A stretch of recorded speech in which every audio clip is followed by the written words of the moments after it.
My boy.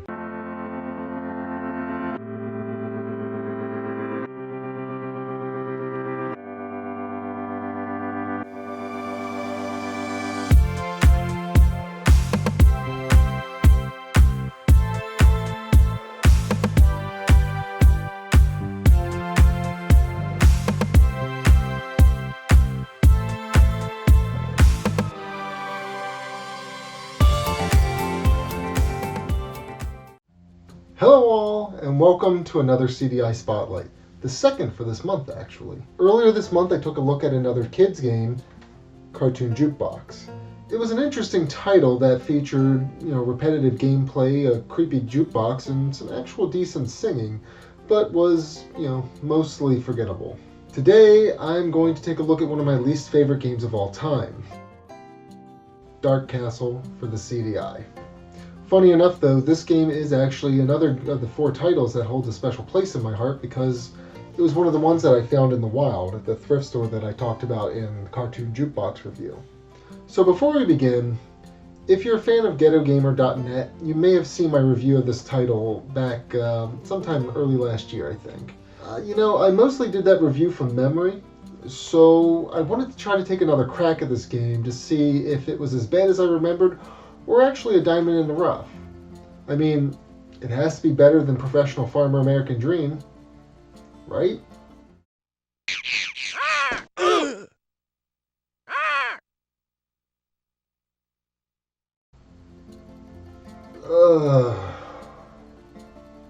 Let's get started.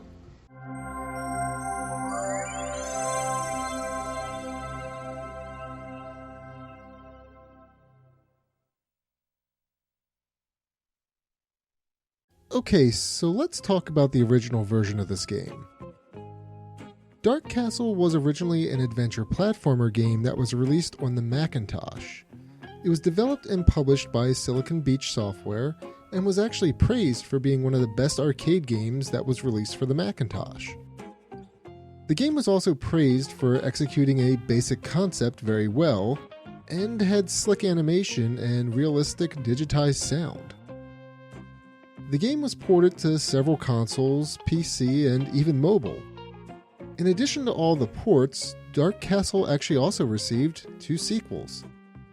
While some of the ports retained the gameplay of the original, some did not. Enter Dark Castle for the Philips CDI. The CDI version was developed by Silicon Beach Software Inc., presumably the same team, but I'm actually not certain on that, and published by Philips Media and was ultimately released in 1992. So the game itself doesn't really give you too much background into the story, so you'll have to actually go to the instruction manual to fill in any gaps, but in a nutshell, Prince Duncan sets out to stop the Black Knight from terrorizing the inhabitants of a local town. In order to accomplish this, Prince Duncan must traverse the Black Knight's castle and its maze-like layout. The player starts the game in the Great Hall of the castle. What makes this hall great? I'm not entirely sure, but if you start up this particular game during specific holidays, for example Christmas, the Great Hall will actually have a Christmas tree. So there's that. The Great Hall acts as a safe hub that connects the 4 different towers or sections of the castle. The 4 different areas are Fireball, Shield, Trouble, and Black Knight. And trust me, when you play this game, you're definitely in for some trouble. I guess the naming convention wasn't the developer's strong suit, but it also isn't mine either, so I can't fault them there. Naming convention aside, visiting all 4 areas is not necessarily required in order to face the Black Knight, but it is highly recommended. There are different types of doors throughout the castle as well. Question mark doors will take you to either the Trouble or Fireball areas of the castle. There's also, supposedly, a friendly wizard living inside one of the question mark doors. I say supposedly because I've actually never gotten far enough to encounter him.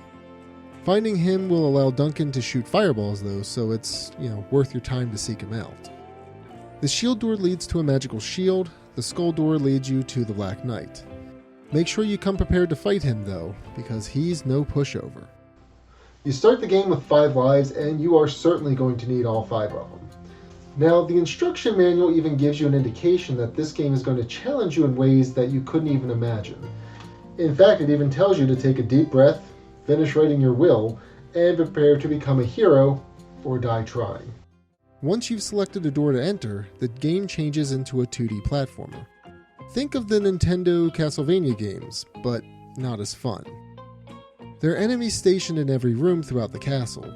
Again, the enemies range from basic creatures such as rats, bats, and guards, but there are also some fantastical creatures thrown in as well, such as gargoyles, dragons, and mutants. Anyone who's played this game or has seen clips online will remember the awful noise that the mutants make during normal gameplay. This game does not pull any punches. You're greeted by bats, rats, and mutants within the first few areas of the game. The bats fly straight at Duncan and will knock him over and take one of your lives if you're not careful. Your best bet is to run away from these enemies until you find an item to help defend yourself. Now, that's easier said than done, because trying to turn quickly and change direction is incredibly difficult in this game. When attempting to descend to lower ledges, the player may feel the urge to jump down. If the player does jump from too high of a ledge, he or she risks losing a life as Duncan will fall over and get dizzy. Falling isn't good in general, and while that isn't necessarily what takes your life, it allows enemies the chance to reach you while Duncan is dizzy and take one of your lives. There are actually different types of jumps as well. Doing a standing jump will help you reach a high ledge, but it spells doom if you're trying to get to a lower ledge. Downward jumps will help you reach lower ledges, but are a no-go for reaching higher ground. You can also jump long distances by getting a running start. I also mentioned before that Duncan can find items to defend himself with. Literal bags of rocks are littered throughout the castle. Duncan is able to carry 80 rocks with him at one time. Using the rocks, however, takes a bit of know-how and patience.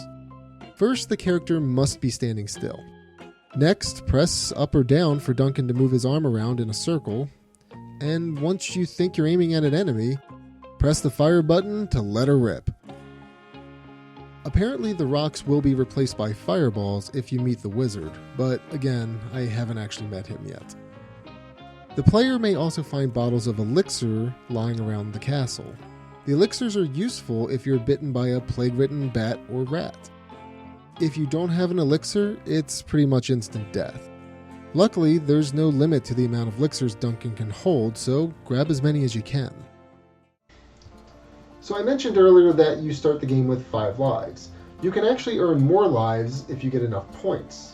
The CDI features 2 gameplay modes, beginning mode and advanced mode.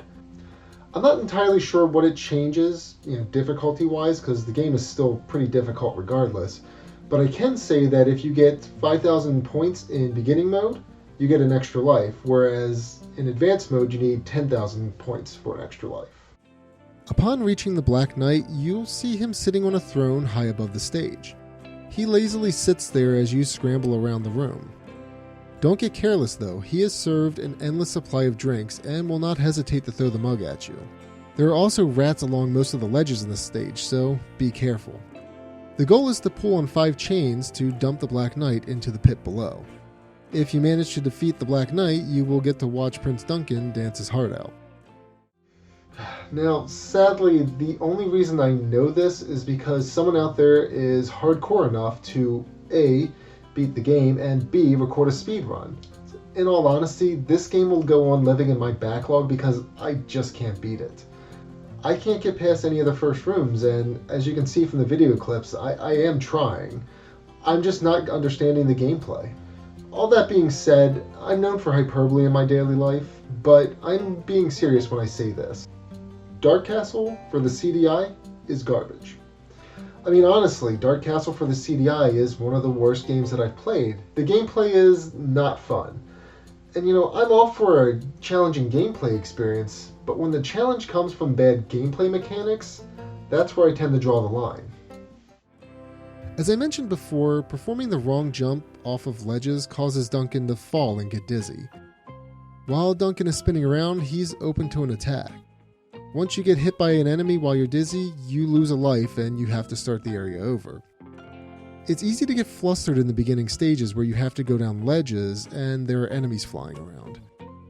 I also experienced a delay when jumping, and this made it hard to time jumps when you have to grab onto the ropes. Aiming at enemies is also a Herculean task. As I mentioned before, Duncan has to be standing completely still in order to precisely aim. To add to this frustration, the enemies are moving non-stop, so you'll likely miss the first couple of times and ultimately get hit by an enemy you're trying to hit, especially if it's flying. The music is bad and also pretty non-existent at times, and the noises that the enemies make are very annoying. The music only plays when you enter new areas, and then it stops during the gameplay. You're left with enemy chatter and Duncan making noises as he moves around the castle. Now, in my opinion, I think that the graphics for this game are bad as well. But J-Town, don't all the CDI games have bad graphics? Okay, while I won't deny the system had its fair share of odd graphics, looking at you cutscenes from Link the Faces of Evil, Zelda Wanda Gamelon, and Hotel Mario, the in-game graphics for those games are actually quite nice in comparison. Also, the system itself is home to quite a few games with great graphics and gameplay, such as Dragon's Lair, Tetris, and The Apprentice. Heck, even the aforementioned games like Hotel Mario and the 2 Zelda games have pretty good gameplay. Anyway, I'm going down a weird rabbit hole with this now, so back to the review of Dark Castle. As I mentioned earlier, Dark Castle for the CDI just simply isn't fun. This doesn't even qualify as a so bad it's good kind of experience either. I bought this game on sale at a thrift store for less than $1, and I still think I paid too much for it. The only saving grace for this game is that it's able to be beaten in a few minutes if you just go through the Black Knight's door. But this also assumes that you already know the gameplay mechanics and are comfortable with them. I'm not. So, in my opinion, I would just say give this game a hard pass. That being said, I give Dark Castle for the CDI 1 annoying mutant out of 5. So that wraps it up for this month's CDI Spotlights. Next month, and probably for the foreseeable future, I'll be going back to 1 CDI Spotlight per month. And next month, I'm going to talk about Hotel Mario. And, as always, thank you for watching.